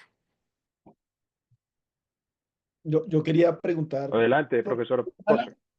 si retomar las preguntas que No, se pero bueno, espera un dale, momento, Julio, Espérate, que quien hizo que la Pozo tiene la mano levantada. pregunta quiere participar. Adelante. dale, creo que sí. Hola, buenas tardes. Sí, la pregunta va sobre todo enfocada, hemos hablado de los centennials que son bachilleres, pero ya hay una generación que está haciendo prácticas o está trabajando. Y estos chicos ya tienen una percepción nueva. Antes estaban pensando en viajar, conocer el mundo, en ser youtubers, pero no sé si se han encontrado con una nueva realidad, con un choque en donde ya necesitan pertenecer o hacer parte de un espacio social diferente.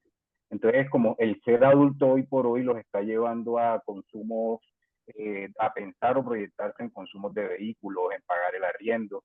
Entonces, sobre todo, ¿qué cambió con relación a esa percepción que ellos traían? Viven hiperinformados, tienen todas estas herramientas que ustedes muy bien nos han mencionado, pero hubo algo en un cambio alrededor del comportamiento y la percepción que tienen ellos con relación a la vida en este momento. Y eso se ve reflejado, y ahí va la pregunta sobre el consumo responsable que pues la profesora muy bien nos estaba comentando con relación a la definición del concepto de consumo responsable.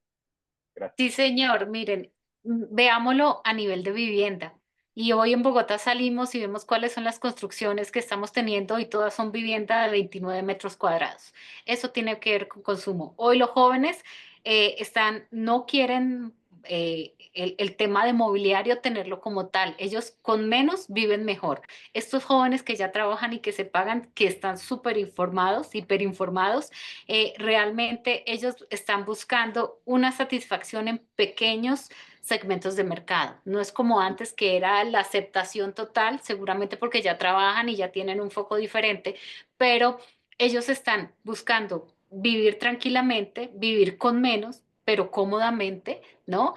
Ellos no están pensando en familia, tener 2, 3, 4 hijos, de hecho no prefieren hijos o no están conformando grupos familiares, son unipersonales, o muchos están prefiriendo tener la mascota, ¿no? El perrito, el gatico, el pajarito, eh, por tema también de autoseguridad, tiene que ver mucho. Si hablamos de Colombia y lo mezclamos pues con todo lo que está pasando a nivel económico, cultural, político, eso también pone a pensar a estos jóvenes y los que vienen más chiquitos todavía aún, esos que los que llamamos ninis, que ni trabajan, ni estudian, ni estamos en proceso de estudio a ver qué es lo que está pasando con ellos, cómo vamos a llegar a ellos, cómo las grandes empresas se van a posicionar en sus cabecitas cuando ellos ni saben qué es lo que quieren. ¿No? Entonces, creo que aquí está el reto porque nosotros veníamos como de una tradición en el tema de consumo y la pandemia nos sacudió, nos cambió un poco ese chip, pero cada vez está siendo más rápido ese cambio generacional y con cosas totalmente nuevas. Y alterno a esto aparece el tema de la tecnología, de cómo comunicar, de cómo transformar. Entonces creo que es un reto de estar al día, de estar midiendo, de estar actualizando y de estar creando. No, no tendría una respuesta precisa, pero sí, sí, ya no somos grandes clanes, sino pequeños clanes, así es como estamos actuando y el tema de autoseguridad y autopreservamiento predomina. Muchas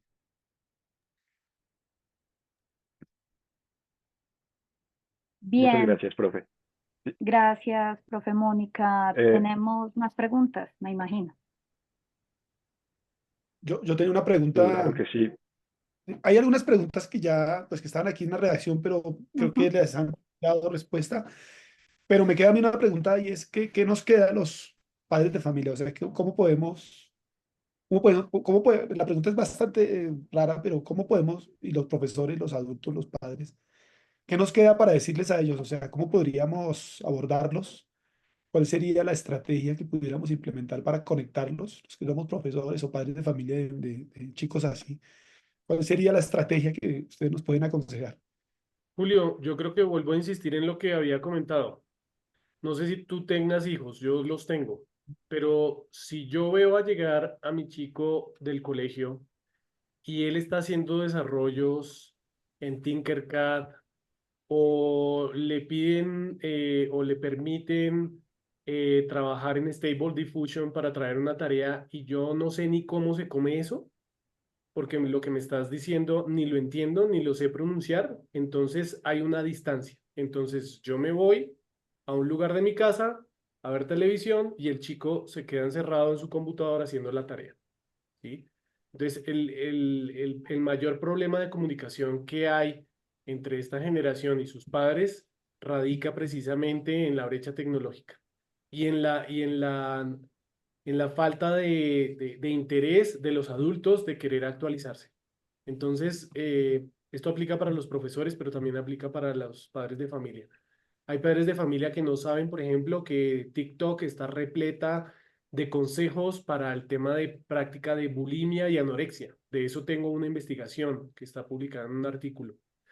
Los padres de familia no saben y ellos creen, está en TikTok viendo videitos chistosos. Pues la mayor fuente que hay en este momento en Internet sobre anorexia y bulimia, prácticas de anorexia y bulimia, está en TikTok, ¿sí? Cómo escondes la comida, cómo la botas, cómo la guardas, cómo haces para que tus papás no se den cuenta, cómo mantener la línea, cómo regurgitar, cómo vomitar, cómo no dejar rastros. Todo eso está en Internet y está en TikTok. Pero ¿qué pasa? El padre de familia dice, eso es TikTok, esos son videos chistosos y por eso mi hijo está ahí. Yo TikTok no tengo, a mí no me interesa. No sé ni siquiera cómo es eso. Y entonces, esa es la mayor recomendación, pues, de mi parte. No sé, Mónica, qué recomendación, porque Mónica también tiene hija. Bueno, yo creo que el hecho desde el punto de vista de padre de familia, de madre de familia o de profesor, no se trata de decir, no, eso es nuevo, yo no me involucro, no. Involucramiento total con las tecnologías de hoy en día, manejo, porque todo parte desde casa y a partir de esas bases es que los estudiantes o los jóvenes pues van a llegar a interactuar en grupos en las universidades o en los colegios. Entonces, de ahí viene la comunicación. Si un chico se comunica contigo adecuadamente, inclusive en las aulas de clase, uno muchas veces tiene una muy buena comunicación con los estudiantes y uno percibe otros colegas que no la tienen y es porque ponen una barrera totalmente fría y de eso no se trata.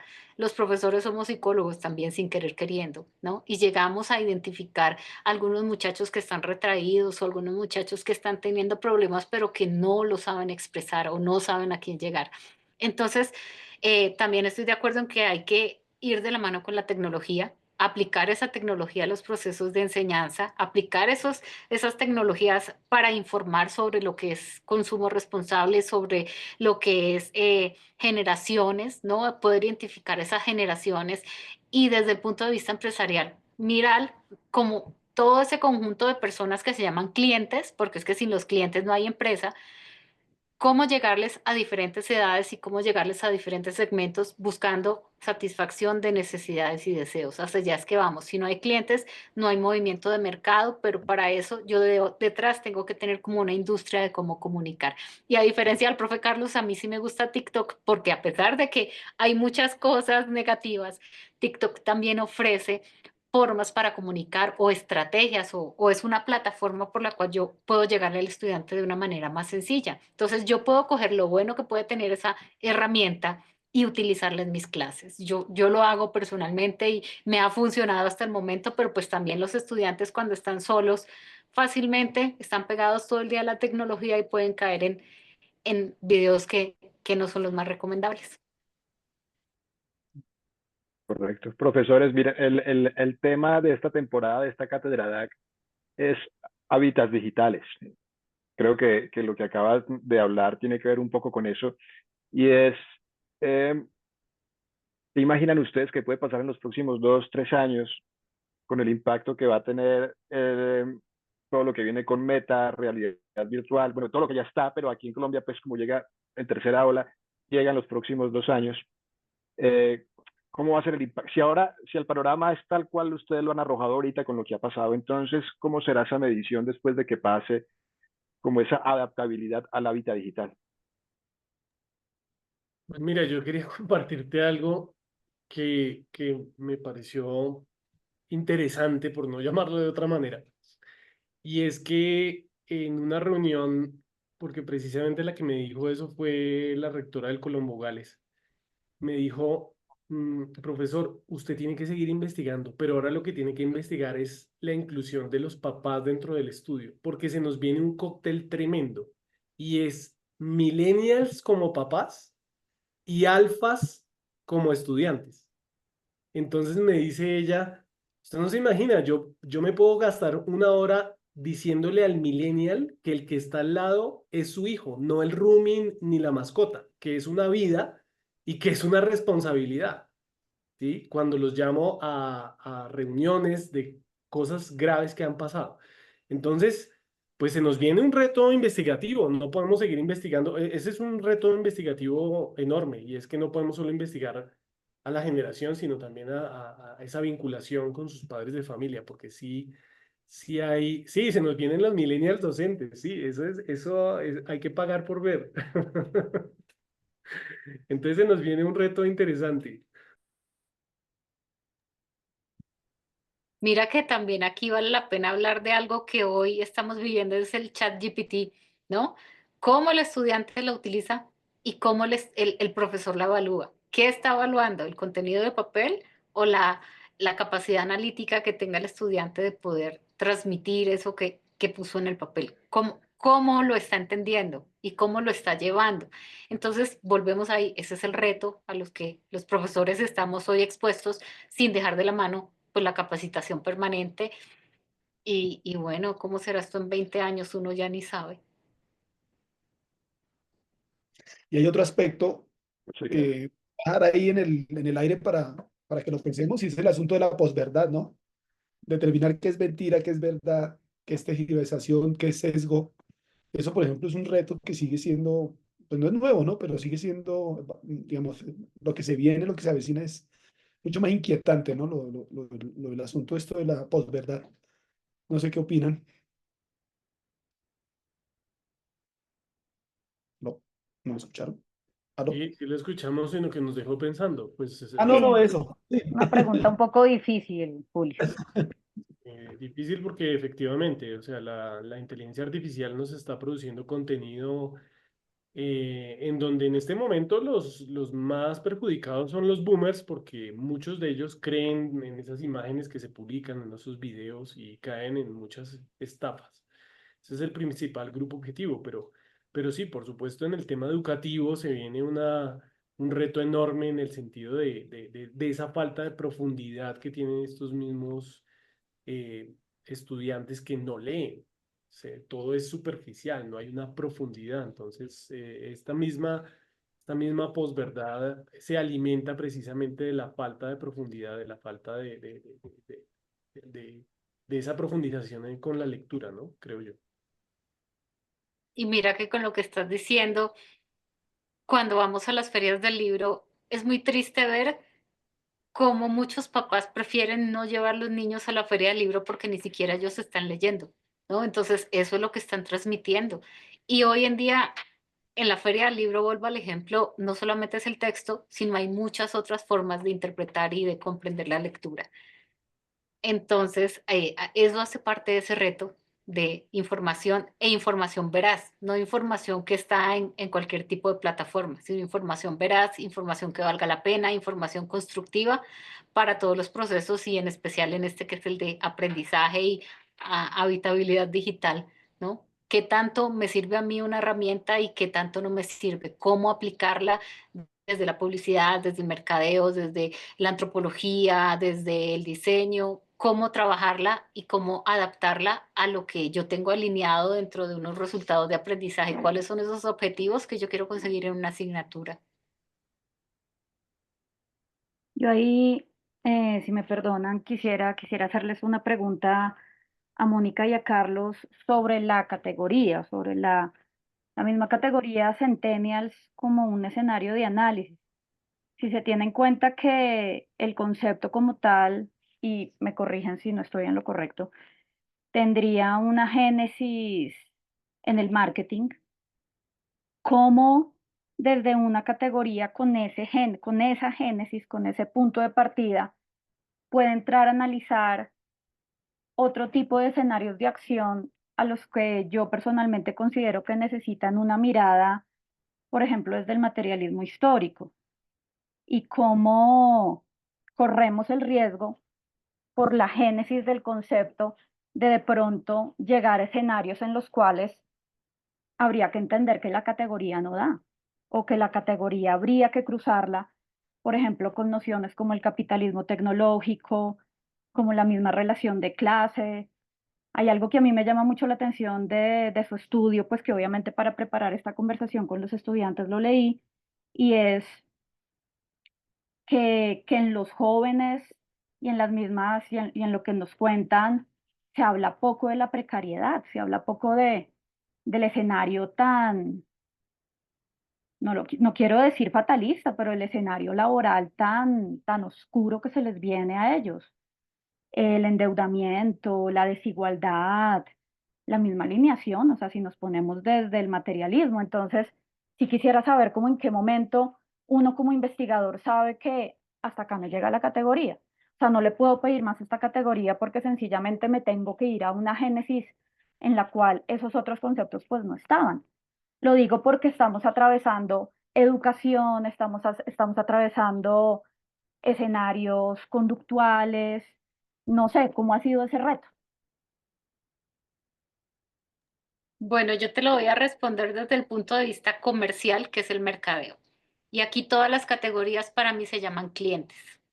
Entonces, desde esa perspectiva, lo que yo hago es adaptar un producto o un servicio a una necesidad específica que va de la mano con esa caracterización, con esos perfiles que tienen esos clientes. Entonces, yo puedo trabajar los boomers, los centennials, los millennials, los ninis y una misma empresa elaborar el producto adaptado a esas necesidades en específico. Así lo veo yo y pues lastimosamente lo voy a decir así, desde mi experticia, yo enseño para que los futuros profesionales en mercadeo hagan eso, generen estrategia para satisfacer y para vender productos y servicios. No, me Mira, parece perfecto, me parece perfecto porque lo que siento es que en la medida en la que no se tiene esa claridad, se puede pretender unos desvíos temáticos que pueden ser muy peligrosos, pienso yo. Pero me parece que en la medida en la que eso esté claro, pues está perfecto. Gracias. Ahora, mira que la pregunta es muy interesante en el sentido de lo que nos espera en este tema de investigaciones de corte generacional para ese entendimiento de consumidor, usuario, bueno, como se le quiera llamar. Porque sí es claro que más allá de una categorización o como en algunos casos, algunos manifiestan una estigmatización, no es que los están encasillando. No, el objetivo es tratar de agrupar y tener un entendimiento muy claro. Uno de esos entendimientos importantes para la industria de la educación, que también en el tema educativo esa palabra no es tan interesante para los educadores. Hablar de industria ya de por sí entra en reversa, es entender que el estudiante de hace unos años no es el mismo de hoy en día, ¿sí? Pero conectándolo con lo que tú estás diciendo, otro de los hallazgos que me atrevo a exponer es que estos centennials están abriendo la puerta a una generación alfa, que son chicos de 12 hacia abajo, que pueden ser los primeros que reevalúen la ruta educativa.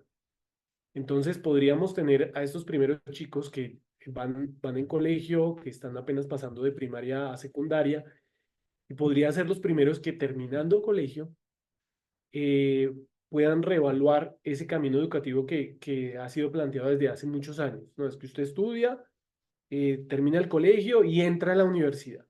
Y se están incrementando las cifras, porque son reales cifras ya del DANE, de cómo están entrando estudiantes de mucha más edad a la universidad, ¿sí? Entonces, esa entrada temprana que estaba sucediendo de chicos de 16 y 17 años estudiando un pregrado, es posible que cambie con esta generación que viene. Es posible que el estudiante terminando eh, su colegio se tome otro camino, otra ruta de éxito, vuelvo y repito, muy alimentada por lo que se les planteó a los millennials que era la ruta de éxito y que en realidad no se les dio, ¿sí? Y es real, o sea, el millennial ya sabe que va a tener, nunca va a alcanzar el poder adquisitivo de un boomer. Eso ya es, digamos que estadísticamente probado, eso no va a suceder. Entonces, en ese sentido, todo se revalúa y hablando un poco de ese volver a la génesis del planteamiento de la investigación, pues es probable que ni siquiera el siguiente estudio sea sobre cómo conciben la educación, porque para ellos la educación es otra cosa, ¿sí? Y entonces aquí se reevalúa el planteamiento de un modelo y lo habla un docente de 23 años siendo docente en universidad, un modelo universitario que lleva muchos siglos, ni siquiera años, siendo el mismo. Entonces, esta generación de alfas es probablemente la primera que tome otros caminos y apoyados o apalancados de la industria, porque como nos damos cuenta, empresas como Amazon, Google, IBM, tienen formación al interior de sus empresas. Entonces, esa formación industrial cogen el chico que termina, tiene unos skills y, bueno, mediante contratos de permanencia se forman dentro de las empresas. Entonces, ahí es donde empezamos a ver qué empieza a pasar con el modelo educativo universitario. El estallido del Education Tech y que va en crecimiento, pues es otra forma de entender que hay otros caminos para formarse. Entonces, conectando con lo que tú preguntaste, Silvia, si se nos viene un tema de esto, en el futuro, ¿qué estaremos investigando? Porque el comportamiento va a ser muy diferente, ¿sí? Entonces, sí se pone en un cuestionamiento todo lo que viene. Bueno, pues ya nos quedan 10 minutos, entonces les agradezco muchísimo, Carlos, Mónica, por la disponibilidad, por el interés en responder todas las preguntas de los estudiantes y también de los asistentes.